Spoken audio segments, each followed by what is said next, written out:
அதாவது திரு மணி அவர் இந்த தலைப்புக்குள்ளேயே வரலை. பாஜகவினுடைய வழக்கறிஞர் போல அவர் அப்படியே பேசினார். அது என்ன நியாயம்னு இந்த கேட்கிற பார்வையாளர்கள் பார்த்துக்கிட்டோம். பாதுகாப்பு இல்லைங்கிறாரு. நிச்சயமாக அதுக்கு அவர் சொல்லுகிற ஒரே விஷயம் அண்ணா பல்கலைக்கழகத்தில் நடந்த அந்த கொடுமை. அதை நான் கொடுமைன்னு சொல்கிறேன். அது நடந்திருக்கிறது. குற்றவாளி கைது செய்யப்பட்டிருக்கிறார். மேலும் உயர்நீதிமன்றம் சிறப்பு புலனாய்வு குழு அமைச்சிருக்கு. இதில் சம்மந்தப்பட்டவங்க வேறு யாராவது இருந்தால் அவங்க கண்டுபிடிக்க போகிறாங்க. அதுக்குள்ளே இவர் ஏன் பதட்டப்படுறாரு? ஆனால் மோடி அரசை பற்றி நான் சொன்னால் அவருக்கு அவ்வளோ கோவம் வருது. ஆனால் அந்த மோடி அரசு என்ன பண்ணிருக்கு தெரியுமா? அந்த பாதிக்கப்பட்ட அந்த கொடுமைக்கு ஆளான பெண்மணி கொடுத்த எஃப்ஐஆரை வெளியிட்டது யாரு? இந்த அவங்களே ஒப்புக்கொண்டிருக்காங்க. மோடி ஆட்சியின் கீழே இருக்கக்கூடிய அந்த செய்தி முகமை வெளியிட்டிருக்கு. கேட்டால் அது தொழில்நுட்ப கோளாறு. அது என்னங்க, இந்த ஒரு விவகாரத்துக்கு மட்டுமா தொழில்நுட்ப கோளாறு வரும்?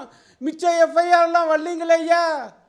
திட்டமிட்டு பாஜக செய்திருக்கிற சதி இது. அந்த பெண்ணுக்கு ஏற்கனவே ஒரு கொடுமை, இன்னொரு கொடுமையை மோடி அரசு செய்திருக்கிறது.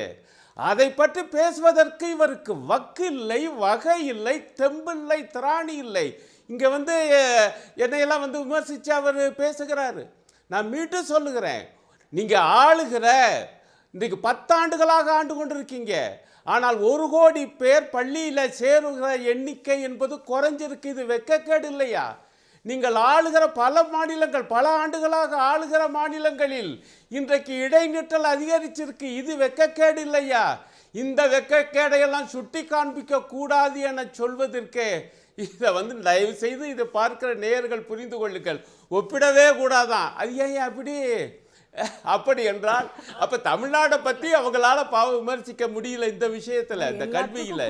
நீங்க தயவு செய்து உண்மையை ஏற்றுக்கொள்ளுங்கள். நீங்க சில விஷயங்களை விமர்சனம் பண்ணுங்க, அது உங்களுடைய உரிமை. ஆனால் தலைப்பு இது. இன்றைக்கு இடைநிற்றல் என்பது இல்லை, பெண்கள் தேர்ச்சி அதிகம். இந்த புள்ளிவரத்தை தந்திருப்பது மோடி அரசு. அதை சொன்னா அதை கூட பாவம் தாங்க முடியலன்னா இவங்க எந்த அளவுக்கு பொசுன்னு இருக்காங்க தமிழ்நாட்டை பற்றி என்பதை தமிழ்நாட்டு மக்களே உணருங்கள். இந்த பாஜக ஆதரவாளர்கள்